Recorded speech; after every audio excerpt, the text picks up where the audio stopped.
Greetings and welcome to this edition of Positronic. I'm Barry P. Cook. I'm here to talk to you about the latest episode of Wolfpack. It was called Fear and Pain. And as it started, we see Austin, the kid that got pulled into the woods but then got away in the first episode, being questioned by the Sarah Michelle Gellar character. Apparently, he's been having trouble dealing with what he saw, which of course was the werewolf mangling people. And lo and behold, she tells him that she knows what he's going to say he saw, but it's because other people have already said that they saw the same thing, and she thinks it's just a ram and that they were confused. At least that's what she says. Meanwhile, our wolf pack and their dad guy, or the dad guy, have a conversation, and I'm still not clear as to whether or not his two kids knew they were pups when he found them or not, but they know now. And they're dismayed at the fact that he had made silver bullets in case he had to kill them if they turned back into wolves when they were older. The Sarah Michelle Gellar character goes to the scene of where the missing kid disappeared. I guess his name's Connor, and lies on the ground to stick her foot through the fence, like his foot was stuck through the fence when he was being chased by the werewolf. But I'm not sure why. When she sits up upon being startled at hearing a noise, she sees a small ram that has apparently been attacked by the werewolf, and it collapses in front of her. Back to the pack, the father guy tells all four kids they have to go to school the next day and pretend like everything's normal. But before that can happen, Harlan goes to a club and takes his shirt off, and in the process happens to look up through the skylight, I guess, and see the moon, and his eyes turn orange. Luna, meanwhile, seems to have a vision of herself as a child with a face covered in blood out by the stable reaching out for the horse. Over at Everett's house, he overhears his parents talking about how he's always been a pain in the ass, even when he was a baby. Next, the dad guy and his coworker, the other park ranger, are having a conversation, and it turns out that she knows the deal with his kids, but of course his kids don't know that she knows. Next, we see that all four of our heroes are having problems, like their hands are shaking and whatnot, and they're anxious. They can't really keep it together, and all four of them then meet up in a school bathroom to talk about it.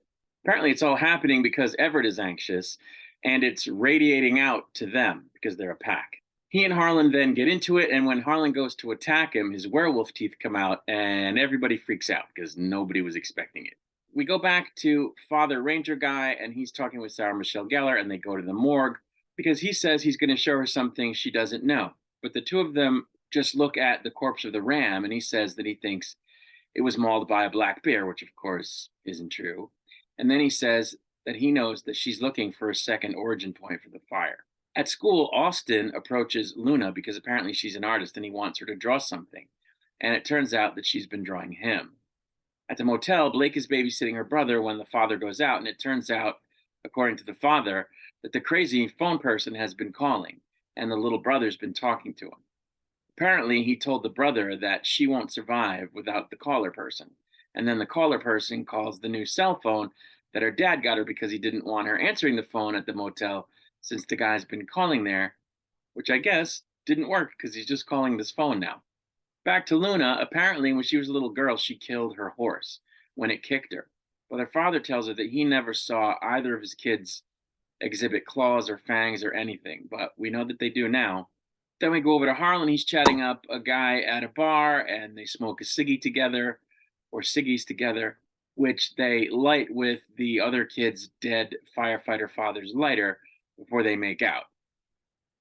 As Blake is working her job at a ticket booth while simultaneously babysitting her brother, somebody pulls up in a blacked out SUV and mysteriously hands her a $20 bill. And then she encounters her frenemies, Phoebe and another girl, whose car is parked there. They're supposedly on their way to a movie, but they were smoking in the car. Of course, Blake left her little brother in the booth while she went about confronting her frenemies under lock and key, and he ends up seeing the werewolf, which pays a visit. Blake happens by the security office on her way back, noticing that it's empty, and also that her brother seems to have gotten out of the booth based on what she sees on the security monitor. The footage from which then, for some reason, shows up in Everett's house on his family TV as his home and the garage location merge into one place, at least in his mind. Blake then runs to the roof, yelling Danny's name because she can't find him, as her eyes turn orange and the yell transforms into a howl that she's making. Next thing we know, Everett is walking through the garage carrying her brother. Apparently, the brother is carrying a tuft of hair from the werewolf. It turns out that Everett heard her calling for Danny all the way at his house, and doesn't quite know how he got there so fast, but he thinks he ran. And of course, now Harlan and Luna show up because they also heard her, and they let her know that what actually came out of her was a howl. Back in the woods, Sarah Michelle Gellar comes upon the very bloody tree where that asshole cop was squished to death last episode. We then see the werewolf carrying said cop up the scaffolding on the side of a building before dropping him down a chute when he gets to the top of the building into a pit where there are a whole bunch of other bodies that the wolf then jumps down on top of and howls. And that's where the episode ended. So I thought this episode was pretty good. It seems that the show is getting less stupid as it goes on. Like the characters now are behaving in ways that make more sense in terms of how people would actually act. And, I have questions, but to the extent that they're caused by choices by this show to do the werewolf thing a little bit differently, it's fine because it's part of unraveling I guess, the mystery of the characters. For example, the kids don't really know what they are. They keep saying, this is new to us too. When by the kids, I mean Harlan and Luna.